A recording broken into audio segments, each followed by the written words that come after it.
सुरुवात अशी झाली, मी मिस्टेक्स काय केल्या आणि मी कशा त्या पुढे हे केल्या, नीट केल्या ते मी तुम्हाला सांगते.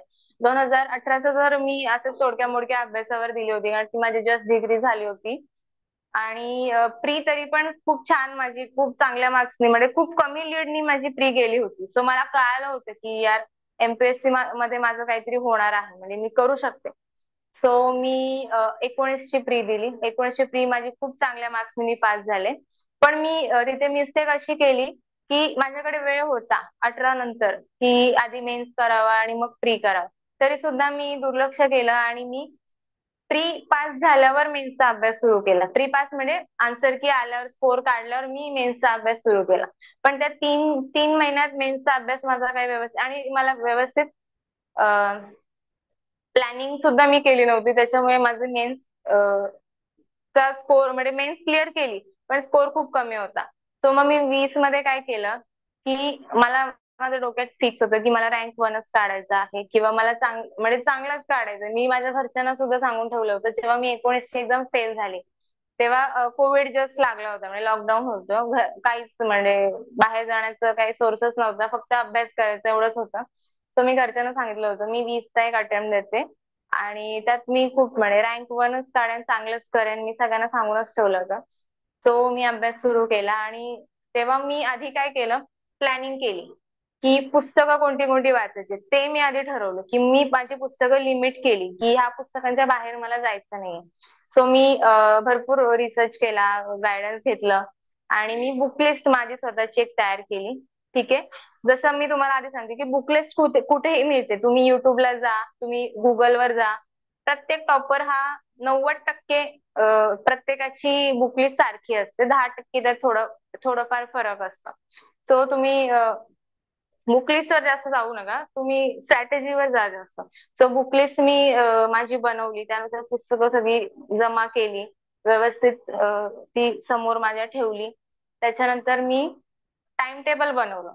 माझं 2-3 महिन्याचं एकदाच टाइम टेबल फिक्स असायचं की मला ह्या आठवड्यात हा सब्जेक्ट करायचा, ह्या आठवड्यात हा सब्जेक्ट करायचा आहे असं. आणि मग हे झालं हॉरिझॉन्टल.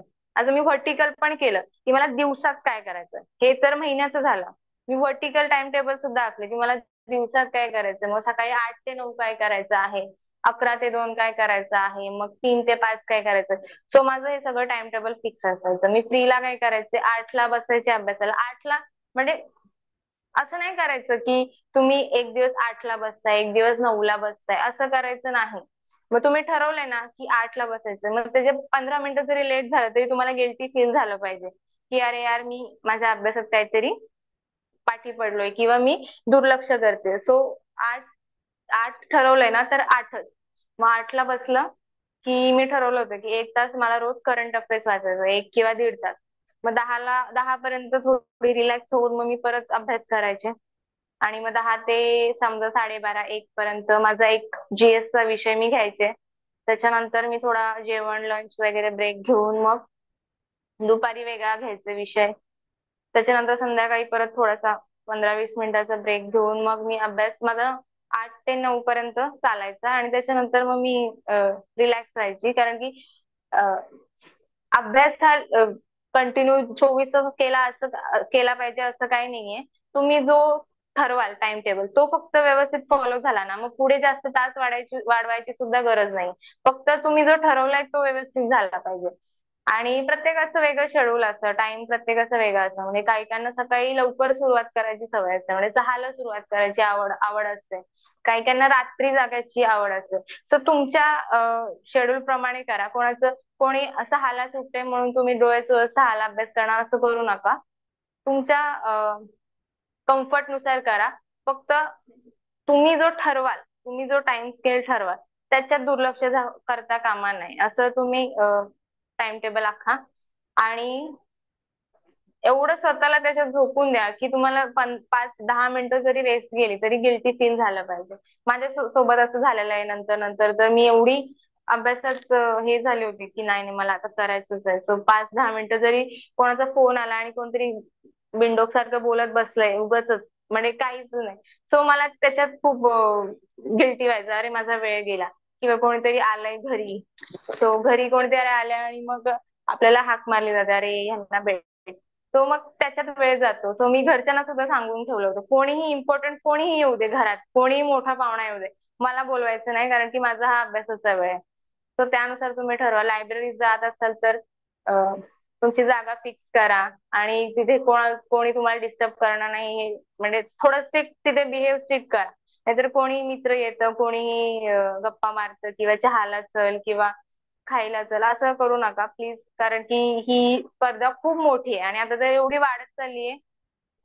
आपण तरी नवी मुंबई साईड किंवा मुंबई साईड मध्ये आपल्याला जास्त स्पर्धा जाणवत नाही, कारण की इथे पास करणारे किंवा अभ्यास करणारे खूप कमी आहेत.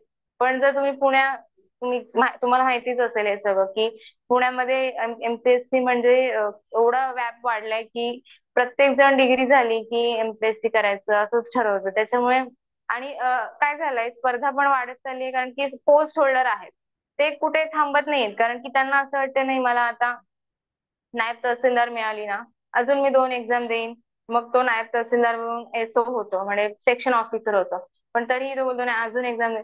तो काय होतं, पोस्ट होल्डर आहेत एक्झाम मध्ये, त्यांचा ऑलरेडी अभ्यास झालेला आहे, आपण नवीन येतो, आपल्याला त्यांच्याशी कॉम्पिटिशन करायचे असते. सो तुम्ही तो तो ठरवा की तू आहेस, तू आणि तू आहे, तुम्ही दोघे फ्रेशर आहेत, तर तुम्ही दोघे एकमेकांची कॉम्पिटिशन नाहीये. तू कोणाची कॉम्पिटिशन आहे, जो तिथे बीडीओ आहे, त्याचा सगळा अभ्यास झालेला आहे, त्याला फक्त नवीन अभ्यास करून एक्झाम द्यायची आहे, त्याचं तुझ्याशी कॉम्पिटिशन आहे. सो असं असं ठरवा. तुम्ही एकमेकांच्या कॉम्पिटिशन मध्ये, हे खूप कमी आहे. हे हे जग खूप कमी आहे, बाहेर खूप मोठं कॉम्पिटिशन आहे, ते तुम्ही डोक्यात घ्या आणि त्यानुसार अभ्यास करा. सो असं टाइम टेबल हॉरिझॉन्टल व्हर्टिकल तुमचं दोन्ही असलं पाहिजे. हार्ड हार्ड कॉपीवर असलं पाहिजे, समोर दिसलेलं असलं पाहिजे. तो अशा रीतीने अभ्यास करा आणि एकदा गोल ठरवला ना की मग मागे बघू नका. समजा आता तुम्ही 25ची एक्झाम देताय, सो तुम्हाला एकदा ही डाऊट मनात आणू नका की यार 25 ठीक आहे, 26चे आहे ना, थोडस कमी केलं तर काय होतं, असं असं करू नका प्लीज. 25चे आहे ना, 25चीच क्लिअर करायचे, हे तुमच्या डोक्याला कंटिन्यू सांगत राहा. कारण की आय नो की वर्ष फुकट गेली की खूप फ्रस्ट्रेशन येतं आणि मग ते आपल्याला खूप खराब वाटतं, कॉन्फिडन्स लूज होतो, अंडर कॉन्फिडंट वाटतं. सो खूप स्ट्रिक्ट ठेवा तुमचं जे 1 वर्ष, 1-1.5 वर्ष तुम्ही जो देणार आहे तो पूर्ण द्या, जेणेकरून पुढची वर्ष तुमची चांगली जातील. अशा रीतीने तुम्ही तो अभ्यास करा आणि एक्झाम्स तर येतच राहतील. हे तुम्ही जर स्वतःला सांगितलं नाही पुढची एक्झाम आहे, पुढची देऊ, क्लास 2 देऊ, कंबाईन देऊ, असं प्लीज करू नका. तुम्ही जर गोल ठरवलाय की तुम्हाला राज्यसेवा द्यायची आहे, 25चीच द्यायची आणि त्याच्यातच तुम्हाला पास व्हायचं आहे, तर तुम्ही त्या रीतीने अभ्यास करताय का हे स्वतःला सांगा आणि त्यानुसार अभ्यास करा. ठीक आहे. आणखी काय डाऊट्स विचारा प्लीज, कारण की तुम्ही सगळे नवीन आहे, तुमच्याकडे भरपूर डाऊट्स असणार आहेत, तर तुम्ही तेच विचारा. हे तर काय बुक लिस्ट वगैरे खूप मिळतच राहतात किंवा जनरल स्ट्रॅटेजी सुद्धा मी तुम्हाला मिळून जाईल. काय एका पोस्ट होल्डर कडून किंवा तुमच्या आधीच्या एक्झाम्स मधून पास झालेल्यांकडून तुम्हाला काय प्रश्न आहेत ते तुम्ही विचारा. कारण की स्टाफ येऊन जातो किंवा तुमचे शिक्षक येऊन जातात, पण आपल्याला जे व्हायचं आहे ते आपल्या समोर उभं आहे, तर त्यांच्याकडून तुम्हाला काय प्रश्न आहेत हे तुम्ही विचारलं पाहिजे. म्हणजे मी तुमच्या समोर असते तर मी भरपूर प्रश्न विचारले असते.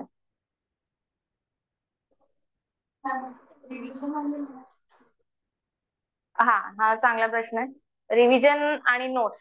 तर रिव्हिजन म्हणजे एमपीएससी मध्ये विदाउट रिव्हिजन काही होत नाही. तर तुम्ही ऍटलिस्ट मिनिमम मिनिमम 3 रिव्हिजन तरी तुमच्या एक्झाम म्हणजे अभ्यास पूर्ण झाल्यानंतर झाल्या पाहिजेत. मग याच्यासाठी 2 महिन्याचा, 2 ते 3 महिन्याचा बफर टाइम तरी तुम्ही ठेवा.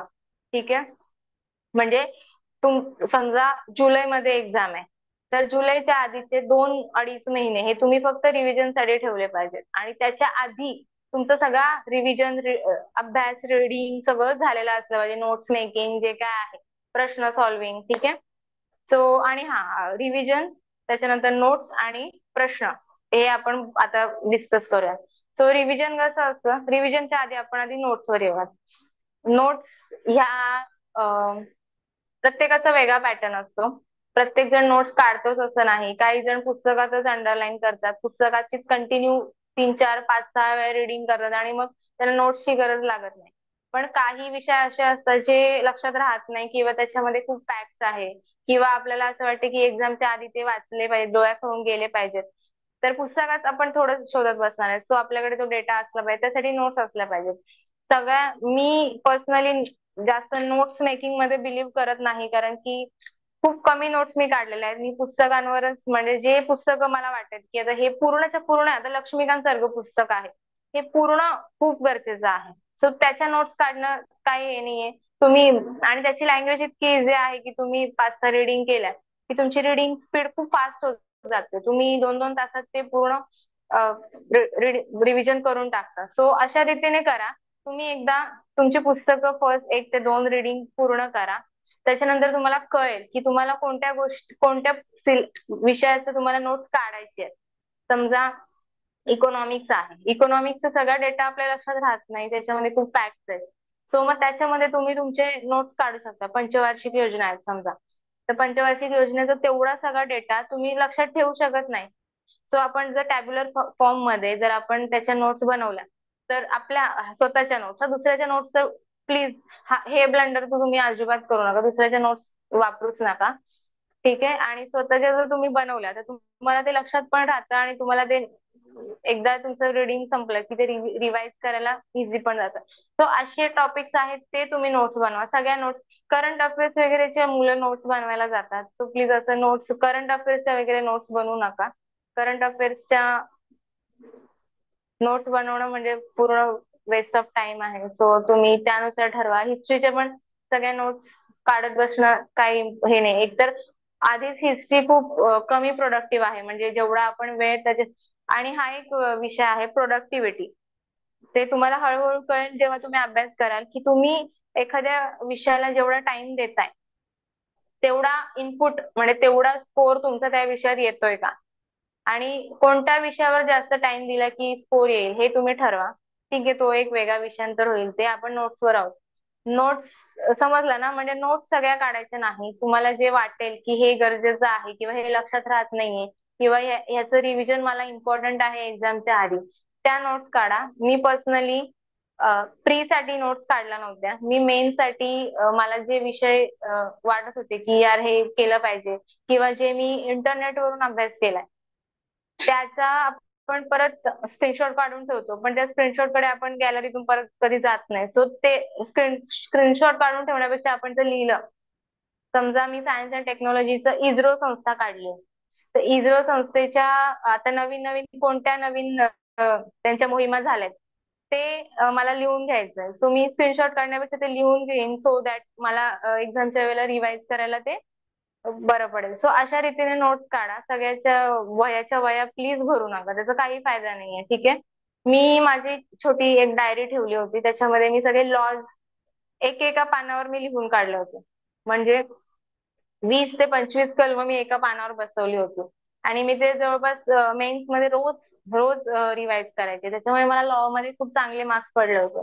तर अशा रीतीने करा. तुमची स्ट्रॅटेजी ठरवा, नोट्स तुम्हाला कशात काढायचे, ठीक आहे. त्याच्यानंतर आलं रिवाइज. रिवाइज खूप इम्पॉर्टंट आहे. म्हणजे तुम्ही जर रिव्हिजन केलं नसेल तर काय होतं माहितीये का, आपण जेव्हा एक्झामला बसतो तेव्हा आपल्याकडे एखादा समजा प्रश्न आला, तर आपण दोन चार ऑप्शन मधून दोन इलिमिनेट करून टाकतो. पण आपल्याला दोन मध्ये खूप कन्फ्युज होतं, कारण की आयोग आहे ना खूप ट्रिकी ऑप्शन्स ठेवतो. म्हणजे संख्या असतील तर पूर्णच, म्हणजे फक्त एक एक नंबर चेंज करतो. तो तुम्हाला जर व्यवस्थित रिव्हिजन असेल तर तुम्हाला ते कॉन्फिडेंटली तुम्हाला टिक करता येईल आणि त्याच्यानंतर मग ते स्कोर वाढवण्यास तुम्हाला हेल्प करेल. नाहीतर असे जवळपास 20 ते 25 प्रश्न 100 पैकी आपण केलेलं असतं, आपलं सगळं झालेलं असतं, पण फक्त दोन ऑप्शन मध्ये आपण एवढे कन्फ्युज असतो ना की त्याच्यामुळे आपले मार्क्स जातात. तो रिव्हिजन खूप गरजेचा आहे. माझं 19ला असंच झालं होतं. मी 19ला रिव्हिजन खूप कमी केली होती, म्हणजे केलीच नव्हती मी. माझा सिलेबसच संपत नव्हता. मी सिलेबस कसा बसा संपवलेला, त्याच्यामुळे माझं खूप नुकसान झालं. नाहीतर 19लाच मे बी झाली असती. पण सो तुम्ही हे लक्षात ठेवा, रिव्हिजन व्यवस्थित करा. दोन ऑप्शन मध्ये जेव्हा कन्फ्युजन होतं तेव्हा समजून जायचं की तुम्ही रिव्हिजनला कमी पडलाय. ठीक आहे. रिव्हिजन कसं करायचं माहितीये ना, जेव्हा तुम्ही एखादा समजा राज्यपाल हा चॅप्टर आहे, तो राज्यपालाचं तुम्ही सगळं व्यवस्थित सगळं लक्ष्मीकांत मधून केलंय, मग तुम्ही अंडरलाईन करा जे इम्पॉर्टंट आहे. राज्यपाल निवड कशी होते, त्याच्यानंतर राज्यपाल ची कामं काय, किंवा हे सगळं तुम्ही व्यवस्थित मग त्याचे तुम्ही अंडरलाईन करा. आणि मग त्याच्यावर तुम्ही जेव्हा 2-3 रिडिंग नंतर जाता तेव्हा तुम्हाला कळतं की आता माझं हे झालेलं आहे. मग तुम्ही तुमची रिडिंग फास्ट होते. पण निग्लेक्ट करायचं नाही की माझं आता झालेलं आहे, माझं हे वाचायची गरज नाही, मग तुम्ही तिथे फसता. मला आठवतं मी एकेका चॅप्टरला 20 ते 25 वेळा रिडिंग केलेली आहे. इवन इफ मला ते येतंय, मला सगळं माहितीये तरी सुद्धा. सो तुम्ही असं करा रिव्हिजन व्यवस्थित. ठीक आहे. आणि रिव्हिजनच्या वेळेला नवीन काही रिडिंग करायचे नसते. म्हणजे तुम्ही जे आधी केलेलं आहे तेच त्याचंच रिडिंग कंटिन्यू चालू ठेवायचं. ठीक आहे. आणि प्रश्न प्रश्न आयोगाचे आयोगाचे प्रश्न खूप इम्पॉर्टंट आहेत. म्हणजे तेच आपल्यासाठी म्हणजे वरदान आहे. एमपीएससीने दिलेलं वरदान आहे. कारण की प्रश्न हे आपल्याला सांगतं की आम्ही नेक्स्ट काय टाकणार आहोत, किंवा कोणती पुस्तकं वाचली पाहिजेत, कोणते टॉपिक्स वाचले पाहिजेत, किती वाचले पाहिजेत, हे सगळं प्रश्नांमधून आपल्याला कळतं. ठीक आहे. सो दोन दोन गोष्टी तुमच्याकडे सुरुवातीपासून असल्या पाहिजेत. एक तर सिलेबस, ओके. त्याच्यानंतर पीवायक्यू. पीवायक्यू म्हणजे माहिती आहे ना, प्रिव्हियस इयर क्वेश्चन. सो सिलेबसची कॉपी तुमच्याकडे हार्ड कॉपी असली पाहिजे. तुम्हाला माहिती असलं पाहिजे की किती कोणती टॉपिक आहे, कोणत्या सब्जेक्टला कोणते टॉपिक दिलेले आहेत. तुम्ही प्रीचा बघाल तर प्रीचा वेगळा आहे, मेन्सचा वेगळा आहे. तर त्यानुसार सिलेबस तुम्हाला माहिती असला पाहिजे. ठीक आहे. त्याच्यानंतर प्रिव्हियस इयर क्वेश्चन, प्रिव्हियस म्हणजे खूप गरजेचं आहे. म्हणजे मी खूप प्रश्न म्हणजे मला झोपेतून उठवलं तरी मी सांगू शकत होते, एवढे मी पाठांतर करून ठेवले होते. प्रीचे मेन्सचे प्रश्न खूप गरजेचे आहे. तो प्रश्नांना बघा, त्याच्यानुसार आपल्याला कळतं आयोग कोणते कोणते टॉपिक्स वर भर देत आहे, किंवा नवीन कोणतं पॅटर्न आणतंय आयोग, किंवा कोणतं टॉपिक्स वर आता येऊ शकतं, हे सगळं आपल्याला प्रश्नांवरून कळतं. सो खूप प्रश्न सोडवा, कंटिन्यू सोडवा. रोज 100-150 प्रश्न तुमचे सोडून झाले पाहिजेत. आजकाल मार्केटमध्ये प्रश्नांसाठी सगळं पुस्तकं अवेलेबल आहेत. 21,000, 22,000 काय काय आहेत. सो त्यानुसार घ्या तुम्ही पुस्तकं आणि व्यवस्थित करा. ठीक आहे. प्रश्नांना बिलकुल निग्लेक्ट करू नका, व्यवस्थित करा. परत सांगते मी, प्रश्न खूप इम्पॉर्टंट आहेत. आणि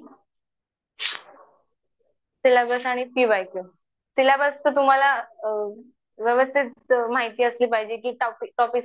माझं 2019-20च्या एक्झामचं मी एक उदाहरण सांगते की कृषीवर लिटरली आयोगाने सिलेबस मध्ये जे विचारलंय, सिलेबस मध्ये जे टॉपिक्स दिलेत ना, ते टॉपिक्स ऑप्शन मध्ये टाकले होते.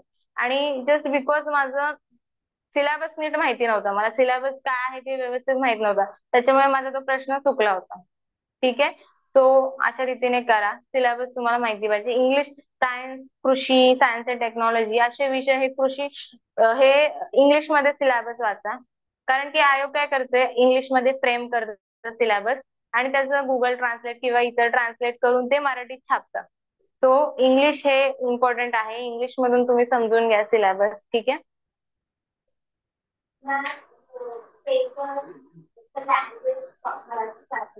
नाही नाही नाही, लँग्वेज आयोगाचं बॅरियर अजिबात नाहीये. तुम्ही इंग्लिश मराठी दोन्ही मध्ये देऊ शकता. आणि प्रीचं सुद्धा आयोग, तुम्ही प्रश्नपत्रिका बघितलीये का? इंग्लिश आणि मराठी दोन्ही लँग्वेज मध्ये प्रश्न असतो. इव्हन सिलेबस दोन्ही लँग्वेज मध्ये आहे. त्याच्यानंतर मेन्सचं पण सेम आहे. मेन्स मध्ये फक्त तुम्हाला लँग्वेज एक अनिवार्य मराठी पेपर असतो जो लिहायचा असतो. सो त्यानुसार तुम्ही इंग्लिश जरी तुम्हाला मराठी प्रॉपरली येत नसेल तरी तुम्ही थोडं सुधारणा करा त्याच्यात. कारण की तुम्हाला लिहायचे पेपर आहे. तुम्ही इंग्लिश मध्ये बाकी लिहू शकता, फक्त मराठीचा जो अनिवार्य पेपर आहे तो तुम्हाला लिहावा लागेल. सो त्या दृष्टीने अभ्यास करा. सीसॅटचं काय झालं आता, सीसॅट हा क्वालिफाईड पेपर झालाय. म्हणजे सीसॅट मध्ये काय केलंय, युपीएससी सारखं त्यांनी तुम्हाला 33% मिळाले. 33 ना? हा 33% जर तुम्ही मार्क्स काढले की तुम्ही काय व्हाल, क्वालिफाय व्हाल आणि मग तुमच्या जीएसच्या म्हणजे जो दुसरा पेपर आहे त्याच्या मार्क्सवर तुमचा कट ऑफ लागतो आणि त्यानुसार तुम्ही पास होता. मग आता काय झालंय आयोगाचं, 33% मार्क्स हे कोणालाही पडतात. म्हणजे माझ्या वेळेला 2021च्या वेळेला दोन्ही पेपरचं कंबाईन स्कोर काढून कट ऑफ काढली जायची. ते थोडं टफ होतं. पण आता काय झालंय, सीसॅट मध्ये 50 प्रश्न तर पॅसेजवरच असतात. तो पॅसेज हे इझी असतात. थोडी पेपर व्यवस्थित प्रॅक्टिस केली ना तर तुम्हाला इझिली 100 पर्यंत स्कोर म्हणजे कितीही मिळतो. म्हणजे 66च्या तर वरच मिळतो, 67च्या वर 200 पैकी. सो सीसॅटचं कसं करा, थोडे प्रश्नांची प्रॅक्टिस करा. प्रश्नपत्रिका सोडवा वेळ लावून, 80 पैकी 2 तासात सॉल्व्ह होत नाही, तर त्यानुसार करा.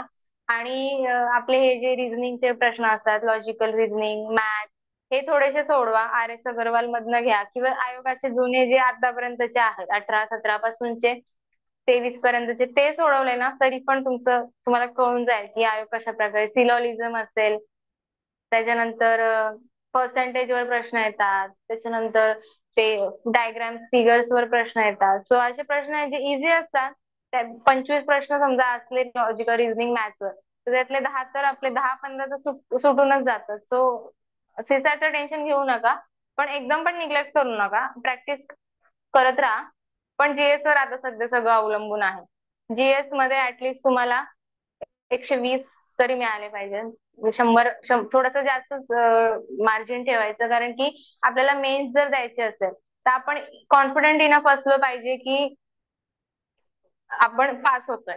तेव्हा आपण अभ्यास करतो. जर आपल्याला तिथेच तळ्यात मिळत असेल, अरे मी पास होईन की नाही, मार्जिनवर आहे किंवा खूपच तळ्यात मिळत आहे, तर मग आपण अभ्यास करत नाही मेन्सचा. सो मार्जिन तेवढं हाय ठेवा प्रीचं. ठीक आहे, टार्गेट हाय ठेवा प्रीचा. मेन्स इझिली होऊन जाते. आणि मेन्सचा अभ्यास आधी सुरू करा. मेन्सचे जे सिलेबस मध्ये चॅप्टर्स आहेत, पुस्तकं तुमची बुकलिस्ट फायनल करा आणि आधी स्टेट बोर्ड ची रिव्हिजन करा. व्यवस्थित प्रश्न बघा आयोग कशावर विचारतंय. ठीक आहे.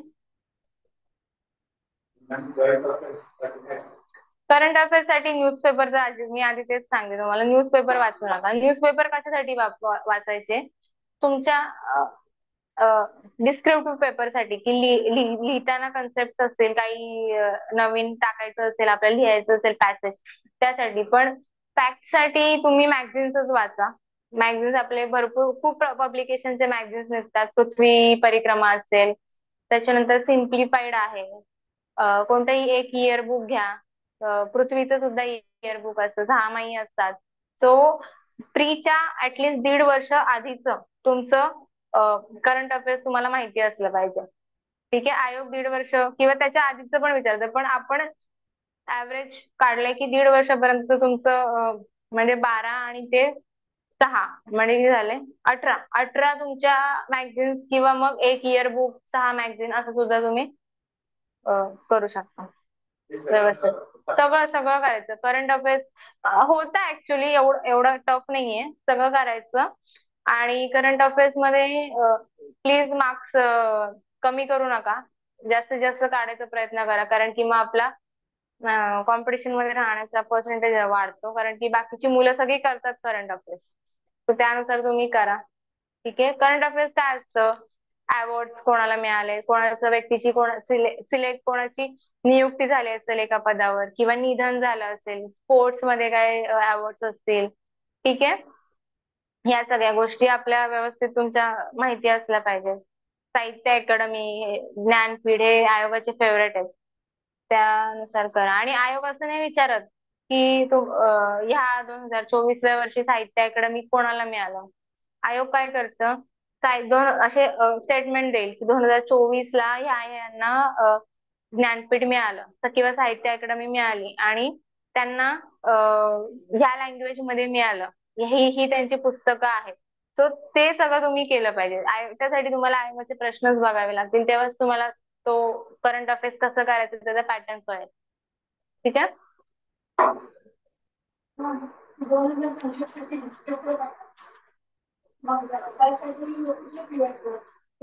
नाही नाही, हा तुम्ही युपीएससी रेफर करू शकता, कारण की आयोगाकडे पण सध्या प्रश्न फ्रेम करायला किंवा प्रश्न टाकायला तोच एक सोर्स आहे युपीएससीचा. सो तुम्ही ते फ्रेम करू शकता, रेफर करू शकता. किंवा तुम्ही जर क्लासेस जॉईन केले तर तुम्हाला क्लासेस मध्ये थोडासा अंदाज येईल की क्लास वाले तुम्हाला सांगतील की कोणत्या प्रकारचे प्रश्न येऊ शकतात किंवा अशी अशी प्रश्न असतात किंवा अशा प्रकारे उत्तरं लिहायची असतात, हे सगळं तुम्हाला कळेल. सो आता सध्या कसं आहे, गायडन्स खूप इम्पॉर्टंट आहे आपल्याला. आपण खूप अनअवेअर आहोत या पॅटर्न बद्दल.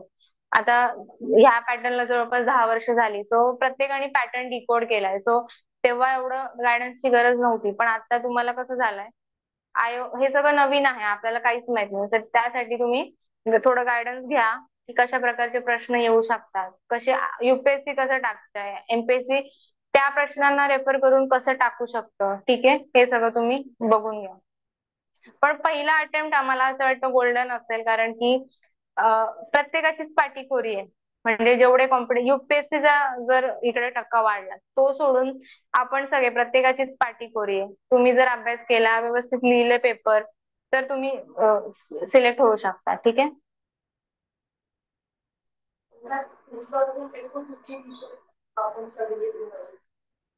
ते प्रत्येकाच्या पॅटर्नवर आहे. स्ट्रॅटेजी प्रत्येकाची वेगळी असू शकते. मी एकच विषय दिवसातनं एकच करायचे. फक्त सकाळी माझा करंट अफेअर्स किंवा मेन्सच्या वेळेला ग्रामर ठरलेलं असायचं. बाकी मी दिवसातनं एकच विषय करायचे. असं माझं ठरलेलं होतं. पण प्रत्येकाला जर समजा दिवसातनं 2 करायचे असतील, तर तो first half, second half divide करून करू शकतो किंवा रात्री वेगळं करायचं असेल. तो हे प्रत्येकाच्या स्ट्रॅटेजीनुसार आहे. तुम्ही तुमचं ठरवा कसं करायचं आहे. घरी कोण कोण अभ्यास करतं आणि लायब्ररीत कोण कोण जातं? अजून लावलं नाहीये का? ओके. म्हणजे जर प्रत्येकाला घरी अभ्यास करणं शक्य नसेल किंवा तेवढी इनफ स्पेस मिळत नसेल किंवा शांतता नसेल, तर लायब्ररी जॉईन करा. पण लायब्ररी पण अशी असली पाहिजे जिथे टाइमपास नसेल किंवा डिस्टर्बन्स नसेल, अशी जागा निवडा अभ्यास करण्यासाठी. कारण की सिरियसनेस असला पाहिजे. तो जर तुम्हाला या फील्डमध्ये यायचं असेल ना, सिरियसनेस खूप इम्पॉर्टंट आहे. हार्डवर्क करण्याची तयारी असली पाहिजे. पेशन्स खूप इथे टेस्ट होतात. पेशन्स इथे सर्वात जास्त मॅटर करतात. कन्सिस्टन्सी, तुम्हाला सतत तेच रोज अभ्यास करावा लागेल. रोज 24 तास, 24 तास नाही म्हणजे दिवसातनं, पण तुमच्या डोक्यात तेच सतत असतं. अभ्यास, एक्झाम आणि प्रश्न.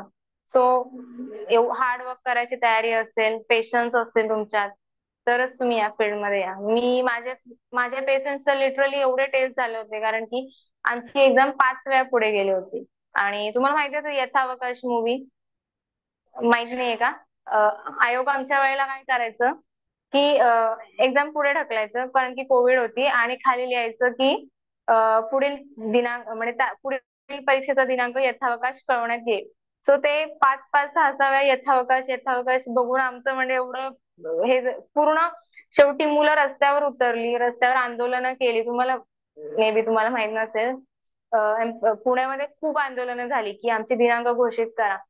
तो तेव्हा ती आंदोलनं झाली आणि नेक्स्ट वीक मध्ये एक्झाम त्यांना डिक्लेअर करावी लागली. सो एवढ्या ह्याच्यातून आम्ही गेलेलो आहोत. सो पेशन्स ठेवायची तयारी असेल तरच या फील्डमध्ये या. हार्डवर्क खूप गरजेचं आहे. आणि थोडस तुम्हाला बऱ्याच गोष्टींचा त्याग करावा लागतो, की सतत सोशल मीटिंग तुम्हाला करता येत नाही किंवा फ्रेंड्स, हे थोडं लिमिट करावं लागतं. सोशल मीडिया लिमिट करावा लागतो. त्याच्यानंतर बर्थडेज, लग्न वगैरे वगैरे. सो ते एक डोक्यात असू द्या, कारण की जेवढा ग्लॅमर या फील्डला नंतर मिळतो, तेवढाच हार्डवर्क आधी करावा लागतो. तेव्हाच ते पद तुम्हाला मिळतं. सो त्यानुसार करा. इथे आता ह्या फील्डमध्ये जेवढे जेवढे अधिकारी झाले, ते प्रत्येक हार्डवर्क करूनच आलेले आहेत. तेव्हा त्यांना ते अधिकारी होण्याचं त्यांचं स्वप्न पूर्ण झालंय. तो त्यानुसार तुम्ही करा. आणि अधिकारी झाल्यावर खूप खूप छान लाईफ असते.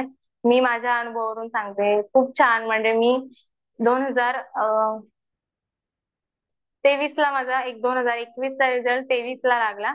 आणि इतका म्हणजे मला इतकं कौतुक माझं झालं. आणि माझ्या रायगड जिल्ह्यातून, पनवेल तालुक्यातून तर खूप कमी टक्केवारी, म्हणजे नाहीच आहे कोणी.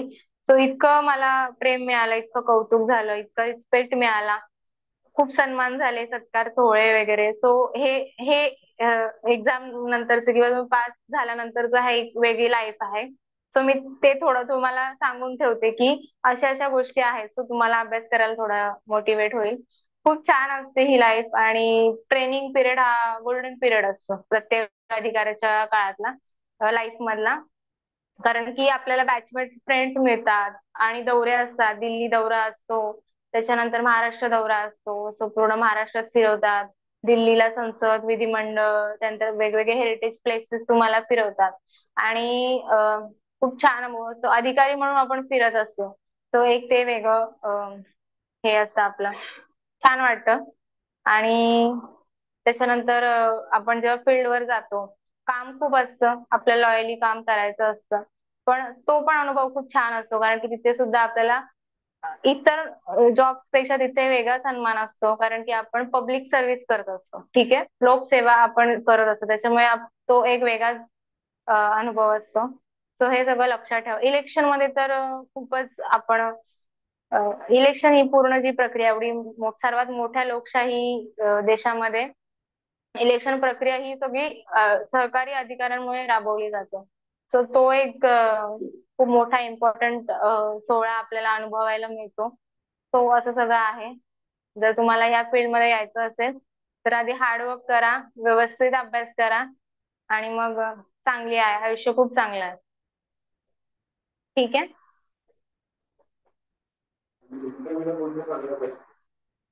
इंटरव्ह्यू कसं असतं, आपला मेन्स आणि इंटरव्ह्यू या दोघांचा स्कोर काढून मग आपली फायनल रिकमेंडेशन लिस्ट असते. तो इंटरव्ह्यू मध्ये ऍव्हरेज त्यांचे मार्क्स 50-60 असे ऍव्हरेज मार्क्स असतात. कमी सुद्धा मिळतात. मग कमी मिळाली की मग तुमचा स्कोर खाली येतो, मेरिट खाली येतो. सो इंटरव्ह्यूचा एक कॉन्फिडन्स ठेवायचा, ध्यानात ठेवायचं की आपल्याला कॉन्फिडेंटली प्रामाणिकपणे उत्तरं द्यायची आहेत. आपल्याला असे पॅनल्स असतात, म्हणजे आयोगामध्ये मेंबर आणि चेअरपर्सन असतात. ठीक आहे, चेअरमॅन असतात, त्यांचा पॅनल असतो वेगवेगळ्या मेंबर्सना. आणि त्यांच्यासोबत IAS IPS अधिकारी, म्हणजे खूप अनुभव असलेले 20-30 वर्ष अनुभव असलेले अधिकारी आपल्याला पॅनलला असतात. आणि मग ते आपल्याला आपल्या जो ऍप्लिकेशन फॉर्म आहे, आपण जो तिथे आपली माहिती भरली आहे फॉर्म भरताना, त्याच्यावर फॉर्म भरताना नेहमी लक्षात ठेवायचं, व्यवस्थित माहिती भरायची. कारण की त्या माहितीवर आपल्याला प्रश्न विचारले जातात. ठीक आहे, मग आपला जिल्हा कोणता आहे, तालुका कोणता आहे, त्याच्यानंतर डिग्री कोणती केली आहे, हॉबीज काय आहेत, हे सगळं आपल्याला विचारलं जातं. आणि करंट अफेअर्स रिलेटेड विचारलं जातं. सध्या ते तेव्हा कोणता हॉट टॉपिक चालू असेल तर त्याच्यावर विचारलं जातं. आणि हॉबीजवर खूप ते फोकस करतात. त्याच्यानंतर तुम्ही आधी कोणते पोस्ट होल्डर असाल तर त्याच्यावर विचारलं जातं. त्याची प्रत्येक पदाची कामं सुद्धा तुम्हाला माहिती असते पाहिजे. तुम्ही जे पद तुम्हाला हे करायचं आहे, तुम्हाला पद ते मिळवायचं, त्याबद्दल तुम्हाला माहिती असली पाहिजे. ठीक आहे, ते सगळं ते विचारतात. त्याच्यानंतर जनरल प्रश्न विचारतात. कोणताही पनवेल तालुक्याबद्दल समजा, रायगड जिल्ह्याबद्दल किंवा इतर कोणतेही तुमचं जे जिल्हा असेल त्याच्यावर जनरल माहिती विचारतात, ती तुम्हाला माहिती असली पाहिजे. फॉर एक्झाम्पल मला विचारलं की नवी मुंबई शहराला कोणत्या धरणाने पाणी दिलं जातं, किंवा पनवेल शहराला कोणत्या धरणाने पाणी दिलं. तो ह्या बेसिक गोष्टी तुम्हाला माहिती असल्या पाहिजे. ठीक आहे, तो अशा रिलेटेड करतात. मला हॉबी 2019च्या इंटरव्ह्यूला हॉबी विचारली होती. मी डान्सिंग सांगितली होती. त्याच्यावर मला आधी खूप बेसिक प्रश्न विचारले, क्लासिकल डान्सिंग बद्दल विचारलं. मग आयोग आपले टेस्ट घेतो की बघूया हे उत्तरं कशी देतात. सो त्यांनी मला नंदुरबार जिल्ह्यातील आदिवासी नृत्य कोणतं वगैरे असे बरेच प्रश्न, ट्रिकी प्रश्न विचारले. पण मग तिथे आपल्याला प्रामाणिकपणे उत्तर देता आलं पाहिजे की सॉरी सर, मला ह्याचं उत्तर माहित नाही. सगळी प्रश्नांची उत्तरं दिलीच पाहिजेत असं काही हे नाही. आपला प्रामाणिकपणा सुद्धा इथे टेस्ट होतो. तो अशी 2020च्या इंटरव्ह्यूला तर सलग 3 ते 4 प्रश्न मी सॉरी सर मला येत नाही, सॉरी सर मला येत नाही. सो असं पण होतं. तेव्हा कॉन्फिडन्स लूज करायचा नसतो, कारण की ते आपला प्रामाणिकपणा चेक करतात. आपला जो टेक्निकल नॉलेज आहे किंवा जो जनरल नॉलेज आहे तो मेन्स मध्ये टेस्ट झालेला असतो. तो तिथे कॉन्फिडन्स आणि प्रामाणिकपणा किंवा तुम्ही तुमचा बिहेवियर कसा आहे किंवा तुम्ही त्या पदासाठी कशा कशा रीतीने तुम्हाला कशा रीतीने ते हवंय पद, ते सगळं ते टेस्ट करतात. सो इंटरव्ह्यू इतकं काही नाहीये. तुम्ही मेन्सचा स्कोर तुमचा चांगला असेल, ते इंटरव्ह्यू मध्ये ऍव्हरेज मार्क्स मिळतातच. तर ते इंटरव्ह्यू होऊन जाते. फक्त मेन्स खूप इम्पॉर्टंट आहे. मेन्सचा स्कोरच तुम्हाला अधिकारी बनवतो. ठीक आहे. आणि खूप कमी कमी एक एक दोन दोनच्या लीडनी पोस्ट गेलेला आहे. सो प्रत्येक 0.5 मार्क्सचा सुद्धा खूप मोठा वाटा आहे. त्यामुळे एक एक प्रश्नाचा वाटा आहे. त्यामुळे ऑप्शनलला कोणते सब्जेक्ट टाकताना खूप विचार करा की हा ऑप्शनलला टाकतोय आपण, तर खरंच हा आपल्याला आपल्याकडून होणार नाही, किंवा जर तो होणार असेल तर प्लीज कोणते सब्जेक्ट ऑप्शनलला टाकू नका. त्याच्याबद्दल ओव्हरव्ह्यू तुम्हाला आयडिया असलीच पाहिजे, सो दॅट तुम्ही गेस करून उत्तरं देऊ शकता. ठीक आहे. आणि आता तर रायटिंग झालंय, त्याच्यामुळे तर तुम्हाला कन्सेप्ट खूप क्लिअर असले पाहिजेत. कन्सेप्ट वर भर द्या आता व्यवस्थित. पॉलिटी, सायन्स, जनरल अवेअरनेस सगळं व्यवस्थित करा. बाकी सगळे विषय ऑलरेडी पहिले पुस्तकाच्या विषयाला ओळखीच आहे. नाही, ते काय असतं, आपल्याकडे पुस्तकं म्हणजे प्रत्येक जण सेम पुस्तक वापरतं आणि त्याचे जुने प्रश्न बघायचे, आयोग युपीएससीचे प्रश्न बघायचे आणि तशी रायटिंगची रीडिंग व्यवस्थित करून त्याची रायटिंगची प्रॅक्टिस केली तर होऊन इतकं काही नाही. कारण की कसं झालं आता प्रत्येकाची पाठी, जसं मी सांगितलं, कोरीचा आहे. त्याच्यामुळे तुम्ही जास्त काही एकदम एकाच विषयावर हेच येत नाही म्हणून त्याच्यावरच फोकस असं करू नका. जे बाकीचे विषय आहेत ज्याच्यावर तुम्ही स्कोर काढू शकता त्याच्यावर पण फोकस करा.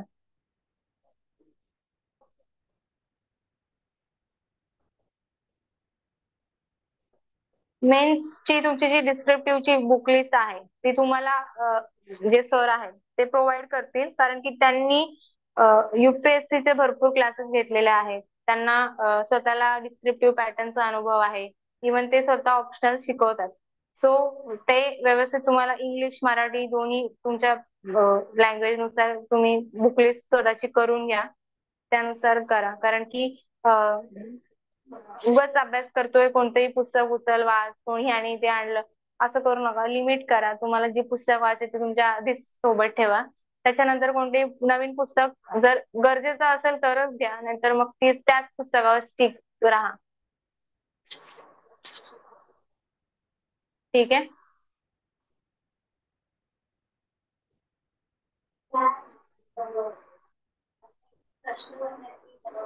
जॉब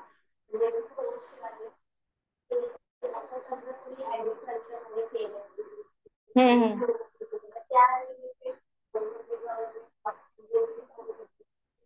आयोगाचे वेगवेगळे आहेत. तुम्ही बघून घ्या. म्हणजे आता मी ह्याच्याबद्दल फार अवेअर नाहीये की वेगवेगळे आहेत की नाही. कारण की हा जो आहे ना राज्यसेवेची परीक्षा, त्याच्यात भरपूर पोस्ट आहेत आणि ते वेगवेगळ्या टेक्निकल टर्म्सवर आहेत. तुम्ही त्या पोस्ट बघून घ्या. आणि फूड रिलेटेड असेल, फूड इन्स्पेक्टर वगैरे जे आहेत त्या सुद्धा आयोग काढत असतं. पण त्याच्याविषयी मला फार आयडिया नाहीये. तर तुम्ही बघून घ्या प्लीज. त्याच्यानंतर ऍग्रिकल्चर तुम्ही बघाल तर ऍग्रिकल्चर वाले सगळे राज्यसेवाच देतात. खूप ऍग्रिकल्चर झालेले पोस्ट होल्डर्स आहेत. सो इतकं काही नाहीये, बघून घ्या. इंजिनिअरिंग म्हणजे माझ्या बॅचचे 90% मुलं इंजिनियर्स होतात. सो टेक्निकल तुमची एखादी फील्ड झाली असेल तरी जनरल एक्झाम देण्यास काही हे नाहीये, म्हणजे हरकत नाहीये. आणि जरी तुमचं आर्ट्स झाला असेल किंवा YCMOU झाला असेल तरी पण एक्झाम देण्यास काहीच हरकत नाही. शेवटी प्रत्येकाच्या अभ्यासावरच डिपेंड आहे. तुम्ही इंजिनिअरिंग केलेली असो, मेडिकल केलेले असो. माझी सोबतचे बॅचमेट मेडिकल MBBS होते. सो BDO सेम सेम आम्ही पोस्टला होतो. सो ते डिग्री मॅटर नाही करत. आता नंतर तुमचा अभ्यास मॅटर करतो.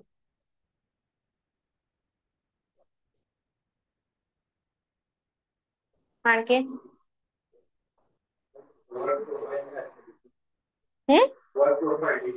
डीसीची प्रोफाईल ही महसूल विभागांतर्गत उपजिल्हाधिकारी हे पद येतं. त्याच्यामध्ये प्रत्येक सर्व एक पहिली पोस्ट म्हणजे उपविभागीय अधिकारी, त्यालाच आपण प्रांताधिकारी म्हणून ओळखतो. विभागाचा प्रमुख म्हणून तो असतो. त्याच्यानंतर वेगवेगळ्या डिपार्टमेंट वाईज सुद्धा डीसीच्या पोस्ट आहे. संजय गांधी असेल, त्याच्यानंतर भूसंपादन असेल, पुनर्वसन, अशा वेगवेगळ्या डिपार्टमेंटला सुद्धा एक जे उपजिल्हाधिकारी असतो. सो त्या त्या ह्याच्यानुसार त्या डिपार्टमेंटनुसार त्याचं काम बदलतं. पण मोस्टली प्रत्येक उपजिल्हाधिकारी हा उपविभागीय अधिकारी म्हणून आपण बसावं, सो हे ड्रीम करत असतो. पण आता सध्या कसं आहे की जागा एवढ्या कमी आहेत आणि प्रत्येकालाच एक्झिक्युटिव्ह मिळेल असं नाही. सो त्यानुसार आपल्या मेरिटनुसार आपल्याला मिळतं. आणि खूप छान आहे. खूप उपजिल्हाधिकारी पद म्हणजे प्रत्येकाचं ड्रीम असतं. तो त्यानुसार अभ्यास करा. उपजिल्हाधिकारी, जिल्हाधिकारी. माझी पोस्टिंग ही जिल्हाधिकारी कार्यालयात आहे. आणि जिल्हाधिकारी कार्यालयातनं कमिशन म्हणजे आपण कशी हायरार्की आहे महसूल विभाग माहितीये का? So खाली असतं तलाठी. तलाठी हा सर्वात बेसिक हे असतं. त्याच्यानंतर मंडळ अधिकारी असतो, नायब तहसीलदार, तहसीलदार, त्याच्यानंतर उपजिल्हाधिकारी किंवा उपविभागीय अधिकारी, आणि मग जिल्हाधिकारी. आणि जिल्हाधिकाऱ्यांना च्या वरती म्हणजे जिल्हाधिकारी ऑफिसच्या वरती आपलं डिव्हिजनल कमिशनर ऑफिस असतं, म्हणजे विभागीय आयुक्त कार्यालय. सो विभागीय आयुक्त कार्यालय हे पूर्ण विभागाचं असतं, म्हणजे पूर्ण कोकण विभागाचं एक आयुक्त असं ठरलेलं असतं. सो आयुक्त कार्यालयातनं माझी अप्पर तहसीलदार म्हणून निवड झाली आणि ती ऑर्डर कलेक्टर ऑफिस मधून निघाली. ठीक आहे, असं असतं. म्हणजे रिपोर्टिंग ही लगतच्या कलेक्टर ऑफिसलाच करावी लागतं. सेम आहे. ग्रामविकास मध्ये सेम वेगळंच आहे. सेम म्हणजे ग्रामसेवक, त्याच्यानंतर विस्तार अधिकारी, बीडीओ, डेप्युटी सीओ आणि सीओ, असं म्हणजे प्रत्येक विभागात सेम हायरार्की आहे. त्यानुसार ते रिपोर्टिंग चालतं.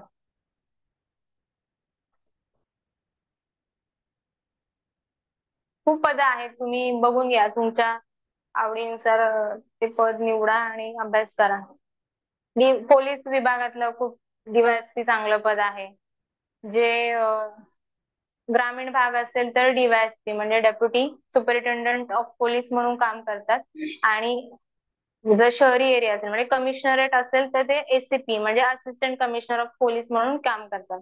तो हे डीवायएसपी पद पण खूप चांगला आहे. प्रत्येक जणाचं ड्रीम म्हणजे मोस्ट जे आहे ज्यांना युनिफॉर्म सर्व्हिस हवी असते ते डीवायएसपी साठी प्रयत्न करतात.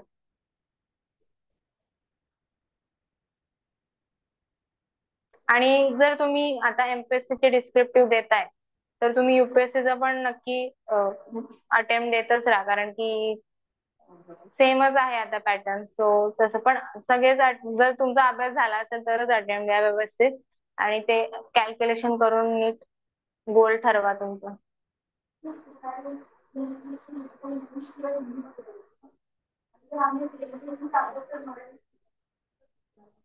नाही, इंग्लिशमध्ये पण आहेत बुक्स अवेलेबल एमपीएससी चे. तुम्हाला इंग्लिशमध्ये पण देता येईल एमपीएससी, असं काही नाहीये.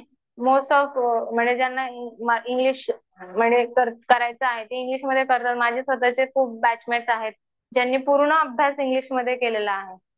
तो जर तुम्ही युपीएससी इंग्लिशमध्ये करता तर तुम्ही एमपीएससी सुद्धा इंग्लिशमध्येच करा.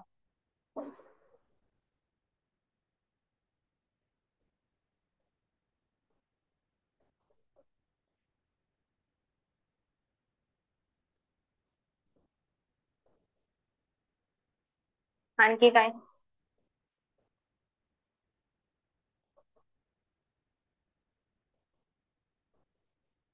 सगळ्यांची डिग्री झालेली आहे ना ऑलरेडी. अर्धे लास्ट इयर. ही पूर्व परीक्षेचा फॉर्म भरलाय का 24चा? नाही नाही दाखवत का एलिजिबल? ओके, ठीक आहे. 25चा सगळ्यांनी व्यवस्थित करा. खूप कॉम्पिटिशन खूप आहे, तेवढं एक लक्षात ठेवा. आपण खूप या कॉम्पिटिशन मध्ये खूप एक छोटासा बिंदू आहोत, आपल्याला त्यात सर्व्हाइव्ह करायचं. तो त्यानुसार अभ्यास करा, व्यवस्थित करा, टाइम टेबल ठरवा आणि तो व्यवस्थित इम्प्लिमेंट करा. सोशल गॅदरिंग, सतत फिरणं बाहेर, सोशल मीडिया, वेळ जिथे जातोय ते तुम्ही बघा, ते कंट्रोल करा. ठीक आहे, कारण की पुढचं आयुष्य आपल्याला जर चांगलं घालवायचं असेल तर 1-2 वर्ष थोडस हे कर, थोडस कंट्रोल केलं स्वतःला तर काही होत नाही. त्यानुसार मुलींनी तर स्पेशली खूप करा, कारण की ऑलरेडी मुलींना खूप कमी वर्ष दिली जातात अभ्यास करण्यासाठी. कारण की आपल्याला अजूनही हा समाज असा आहे की आपल्याला लग्न वगैरे हे सगळं वेळेत झालं आणि नंतर एवढ्या जबाबदाऱ्या असतात की सो आपण जोपर्यंत करू शकतो तोपर्यंत व्यवस्थित करा, स्वतःला प्रूव्ह करा. कारण की आणि एक अजून सांगेन की आपण अभ्यास करतो ह्याचा जास्त गाजावाजा करायचा नाही. कारण कारण की काय होतं, जोपर्यंत आपल्याला यश मिळत नाही तोपर्यंत आपल्यासोबत कोणी नसतं आणि आपल्याला क्रिटिसाइज करणारे खूप असतात. सो आपले जे सर्कल आहे, तुमचा जो ट्रस्ट वर्दी सर्कल आहे, त्याच्याच कॉन्टॅक्ट मध्ये व्यवस्थित राहा. अभ्यास हा नेहमी म्हणजे तुमचं जो हार्डवर्क आहे किंवा कष्ट आहे हे सिक्रेट मध्ये करा आणि लेट किंवा सक्सेस टॉक. ठीक आहे, सो अशा रीतीने तुम्ही करा.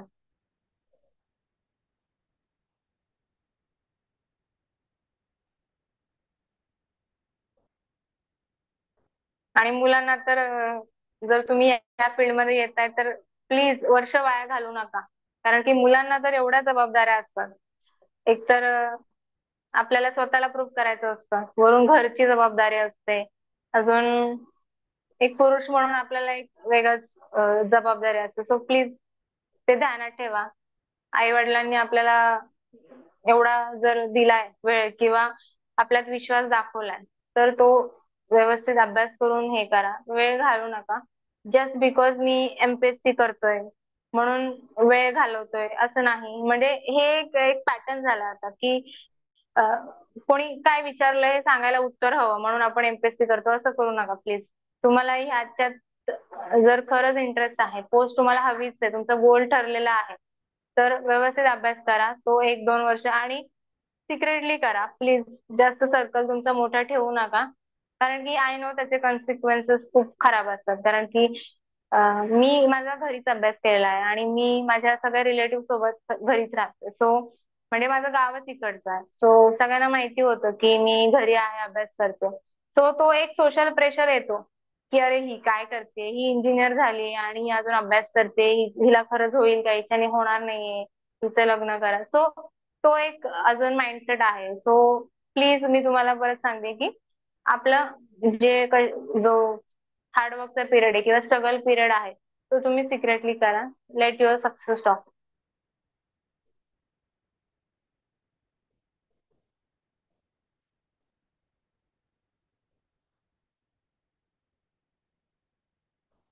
सिलेबस, पीवायक्यू, पुस्तक, बुक लिस्ट, अजून टाइम टेबल हे सगळं व्यवस्थित सांगा, व्यवस्थित करा. आणि तुमच्या आई वडिलांना विश्वास, फॅमिलीला विश्वासात घ्या की हे वर्ष आहे, या वर्षाची मी एक्झाम देते किंवा देतो आणि मला तेवढा वेळ द्या, मी करून दाखवेन. ठीक आहे. आणि पुढची एक्झाम आहे असं प्लीज म्हणजे मीडिओकर थिंकिंग ठेवू नका. तुम्हाला करायचंय 24-25 लाच करायचंय, 25 लाच करेन असंच म्हणजे मनाला सांगा. आणि एक लॉ ऑफ अट्रॅक्शन बिलीफ आहे, तुम्हाला माहितीये का? लॉ ऑफ अट्रॅक्शन की आपण जे विचार करतो ते आपल्या आयुष्यात घडतं. सो त्यानुसार ऑलवेज पॉझिटिव्ह थिंक करायचं की मी होणार आहे. मी सतत स्वतःला इमॅजिन करत राहायचं की मी हे होणार आहे, मी डीसी होणार आहे किंवा मी झाली ऑलरेडी, असं इमॅजिन केलं तरी चालेल. ते एक युनिवर्स मध्ये फ्रिक्वेन्सी तुमच्याकडे ती अट्रॅक्ट होते. सो तो एक आहे ज्याच्यात मी खूप बिलीव्ह करते. द सिक्रेट नावाचं पुस्तक आहे, ते तुम्ही नक्की वाचा, खूप चांगलं आहे. त्याच्यामध्ये तुम्हाला कळेल की सक्सेसफुल लोकांची काय थिंकिंग आहे किंवा कशा रीतीने हे लॉ ऑफ अट्रॅक्शन वर्क करतं. सो ते नक्की वाचा, खूप चांगलं पुस्तक आहे. शक्य आहे. खूप म्हणजे बरेच जण करतात आणि करून दाखवले बरेच जणांनी. सो असं काही नाही, फक्त मग तुम्हाला बाकी जे फुल टाइम करतायत अभ्यास त्यांच्यापेक्षा कमी वेळ मिळतो. सो तुम्हाला जो फ्री टाइम मिळतोय किंवा अभ्यासाला वेळ मिळतो त्याच्यात कोणतीही हलगर्जी करायची नाही. मग तो प्रॉपर तेवढा अभ्यासच केला पाहिजे. मग त्यात मोबाईल नाही, कोणाला भेटणं नाही, ठीक आहे, अशा रीतीने ते करायचं. आणि मुलींना तर मी सांगेन, जर स्वतःकडे जॉब असेल आणि या एवढ्या एमपीएससीच्या अनसर्टेनिटीच्या वर्ल्ड मध्ये जॉब सोडून येऊ नका. कारण की मी म्हणजे डिमोटिवेट करत नाहीये. बरेच जण जॉब सोडतात आणि अभ्यास करतात. पण मुलींना सध्या फायनान्शियल इंडिपेंडंट असणं खूप गरजेचं आहे. आणि त्या रीतीने तुम्ही तुमची स्ट्रॅटेजी ठरवा आणि अभ्यास करा.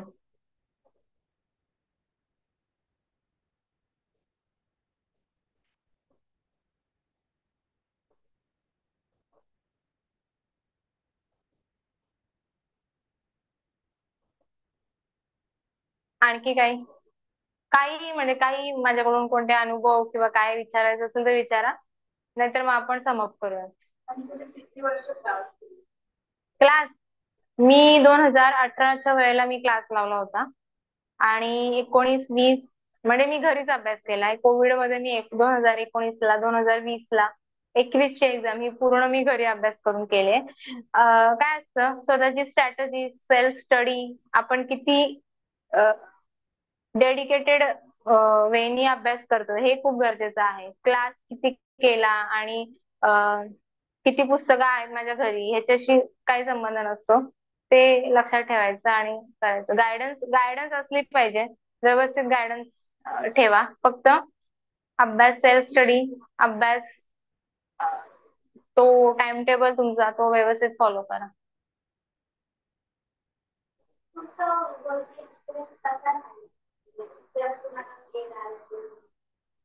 हम्म? हा म्हणजे मला रिझल्ट लागला. 2020ला जेव्हा मी ब्लॉक डेव्हलपमेंट ऑफिसर झाली तेव्हा पीडीएफ आली की फायनल म्हणजे मेरिट लिस्ट लागली होती. आणि म्हणजे थोडस हे होतच अंदाज की आज येणार आहे. कारण की इंटरव्ह्यूचा शेवटचा दिवस होता आणि एमपीएससी काय करतं, इंटरव्ह्यूच्या शेवटच्या दिवशी सगळ्यांची जनरल मेरिट लिस्ट टाकून देतो एक तासानंतर. सो आम्ही वाटच बघत होतो. मला तर कोणीच ओळखीचं नव्हतं ह्या फील्डमध्ये, कारण की मी एकटीच होती. इकडे आपल्याकडे फार काही इकडे ते 2020ला तर कोणीच नव्हतं. सो मी एकटीच होती आणि वाट बघत होती. टेलिग्रामवर 2-3 चॅनल्स होते. सो तेवढा थोडा एक कळत होतं की काय चाललंय ह्या फील्डमध्ये. मग ती लिस्ट आली. सो सगळे बसले होते पण मी ती लिस्ट आल्यावर आत गेली. रूम मध्ये गेली आणि त्याच्यानंतर मी चेक केलं आणि सर्च केलं माझं नाव आणि ती रँक थोडीशी जास्त होती. 80 समथिंग रँक होती. त्याच्यानंतर मी बोलली आता माझं होते. कारण की एकच क्लास वन पोस्ट होती 2020ला. 200 पैकी 18 होत्या आणि त्यापैकी 3 फिमेलला होत्या आणि एक ओबीसी फिमेलला, म्हणजे 3 होत्या त्यातली एक ओबीसी फिमेलला एकच होते. सो मग मी सुरू केलं ओबीसी फिमेल बघणं. ओबीसी फिमेल, ओबीसी कोणीच नाही ओबीसी फिमेल आणि फर्स्ट ओबीसी फिमेल मीच होती. सो तेव्हा मला कळलं की यार I got class one. So तेव्हा खूप छान वाटलं. आणि मग बाहेर गेली, मग सगळ्यांना सांगितलं. So everybody was so happy. आणि मग त्याच्यानंतर खूप मग रिलेटिव्ह यायला लागले भेटायला, बुकेज वगैरे, म्हणजे जागा नव्हती बुकेज ठेवायला. सो असं एक आहे. एकदा झालो की आपल्याला खूप ते सपोर्ट करतात आणि कौतुक खूप होतं, रिस्पेक्ट खूप मिळतं. म्हणजे एवढा रिस्पेक्ट मिळतो ना की खूप छान. आणि त्याच्यानंतर 21चा रिझल्ट आमचा लागणार होता. तेव्हा मी ट्रेनिंग मध्ये होते, नागपूरला होते. तेव्हा सगळे माझे 2020चे बॅचमेट्स माझ्या सोबत होते. आणि 21च्या वेळेला मग तेव्हा पण आम्हाला माहिती होतं की येणारे लिस्ट म्हणून. सो आम्ही सगळे वेट करत होतो. त्याच्यानंतर लिस्ट आली आणि मी चेक केलं. माझा 48 रँक होता, 40वा रँक होता. आणि मला वाटलं जातं 40वा आहे, चांगला रँक आहे महाराष्ट्रातून 40. सो मी पहिलं पाहिलं की कोणी आहे का फिमेल, आहे का फिमेल, कोणीच नव्हतं. सो मला परत म्हणजे कळलं की मला टीसी मिळाले. सो खूप छान होतं ते. आणि तेव्हा तर आमच्या सोबत रँक वन, रँक टू सगळे आमच्या सोबतच होते. म्हणजे प्रमोद चौगुले सर जे आहेत, फर्स्ट आले 2 वेळा ते. म्हणजे आम्ही सगळे बॅचमेट्स एकदम सोबत आणि सगळे पोस्ट होल्डर्स.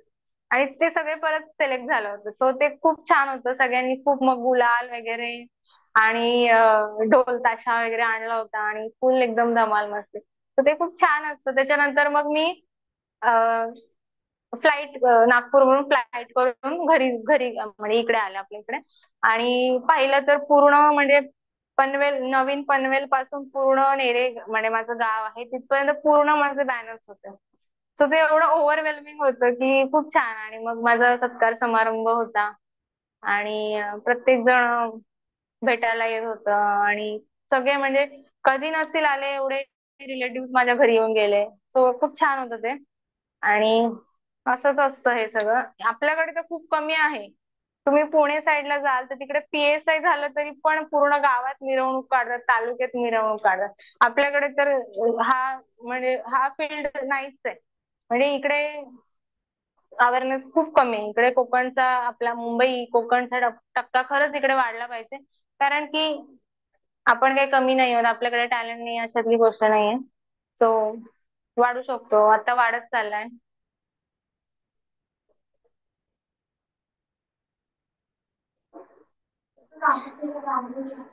काय? कामाचं काय झालं, आमचे आधी यशदाची ट्रेनिंग असते ती झाली माझी. टेक्निकल ट्रेनिंग सुद्धा यशदाला असते. महसूल महसूल मध्ये जो टेक्निकल पार्ट आहे त्याची ट्रेनिंग असते. त्याच्यानंतर आम्हाला डिस्ट्रिक्ट अलॉट होते. आणि डिस्ट्रिक्ट अलॉट झाल्यावर मला आधी नाशिक मिळालं होतं. सो मी 6 महिने नाशिकला केलं. नाशिकला आम्हाला काय होतं, प्रत्येक ऑफिस, प्रत्येक तालुक्यातलं, जिल्ह्यातलं प्रत्येक ऑफिस आपण जायचं, तिथे ट्रेनिंग घ्यायची. त्यांची हेड ऑफ द ऑफिसची सही घ्यायची आणि त्यांना भेटायचं. सो असं असतं. आणि मग म्हणजे आपली तोंड ओळख होते प्रशासनाची. त्याच्यानंतर आपल्याला वन स्टेप डाऊन चार्ज देतात. वन स्टेप डाऊन चार्ज म्हणजे आता समजा मी DC आहे तर मला तहसीलदार, मग अप्पर तहसीलदार म्हणून मला चार्ज देतात. तो आता मी त्या पदावर आहे. आणि मी जेव्हा जॉईन झाले तेव्हा इलेक्शनच चालू होतं. सो आता इलेक्शन संपलंय. सो आता माझं रुटीन मग चालू होईल. थोडं भीती वाटते सुरुवातीला कारण की आपण नवीन असतो. तिकडे सगळे भरपूर वर्ष काम केलेले असतात. त्याच्यामुळे आपल्याला वाटतं अरे आपण, आपल्याला कोणी फसवेल की काय, आणि आपल्याला ही जमेल की नाही. सो सही करताना खूप म्हणजे मी दिवस दिवस घालवते एक एक सही करायला. पूर्ण रिडिंग करते व्यवस्थित. त्याच्यानंतर सगळे प्रोव्हिजन्स बघते, हे व्यवस्थित आहे का आणि याच्यात पुढे काही त्रुटी तर नाही येणार. सो हे सगळं व्यवस्थित करून मगच मी तो सही करते. त्याशिवाय मी करत नाही. सो आत्ताच माझं सुरू झालंय. अजून खूप शिकायचं आहे. अजून माझं 1 वर्षाचं प्रोबेशन बाकी आहे. माझं नेक्स्ट ऑक्टोबरला म्हणजे 2025ला माझं प्रोबेशन, म्हणजे प्रत्येक अधिकाऱ्याला 2 वर्षाचं प्रोबेशन पिरियड असतो, परिवीक्षाधीन कालावधी, ज्याच्यामध्ये आपल्याला हे सगळं ट्रेनिंग पिरियड असतो. त्याच्यानंतर आपली रेग्युलर पोस्टिंग होते. सो आता माझं ते 25ला संपेल. आणि मग मग मी रेग्युलर होईल. 2 वर्ष. नाही नाही, यशदामध्ये 2च महिने असतं. हे जे मी करते हे ट्रेनिंगचाच भाग आहे. हो हो हो. म्हणजे ही माझी वन स्टेप डाऊन चार्ज आहे ना, अप्पर तहसीलदार, तो माझा प्रशिक्षणाचाच पिरियड आहे.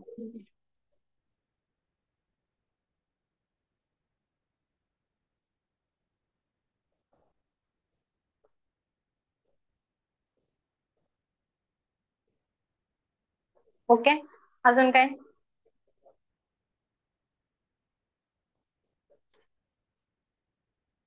तुम्हाला ओव्हरऑल आता थोडस कळालं असेल की काय आहे MPSC आणि फील्ड कसं आहे. सो प्लीज सिरियसली घ्या. जर तुम्ही या फील्ड मध्ये उतरताय तर तेवढं तुम्ही पेशन्स, हार्डवर्क, तुमचं डेडिकेशन ठेवा आणि करा अभ्यास. ठीक आहे. हम्म.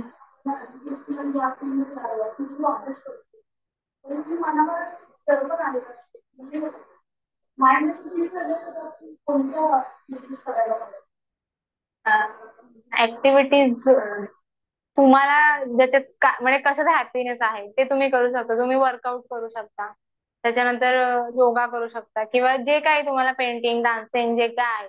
पण ते वेळ बघून करायचं. कारण की काही मी असे ऐकलेले आहेत केसेस की त्यांना विचारलं की तुम्ही तुमच्या लेजर टाइम मध्ये काय करायचे किंवा फ्री टाइम मध्ये काय करायचे, ते बोलायचे मी झोपायचे. कारण की माझ्याकडे अभ्यास सोडून दुसरं काही आहेच नाही की मी जे करू शकेन. सो मला जेव्हा जेव्हा मिळायचं मी झोपायचं. सो असे सुद्धा केसेस आहेत. अभ्यासाला तुम्ही खूप जास्त प्रायोरिटी द्या. जेव्हा जेव्हा वाटेल, असे पण दिवस असतात की आपल्याला वाटते यार आज अभ्यास म्हणजे नाहीच होत.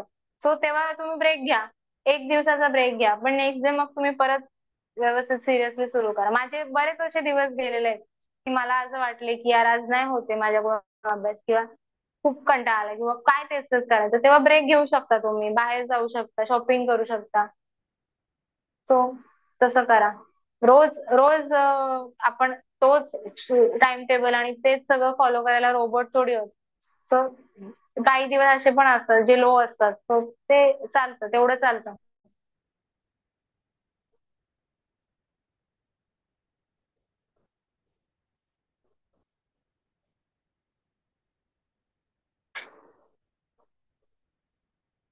ठीक आहे. काही असेल तर विचारा, मग नाहीतर मग आपण समअप करूया. थँक्यू सगळ्यांना. सगळ्यांना ऑल द बेस्ट. व्यवस्थित करा.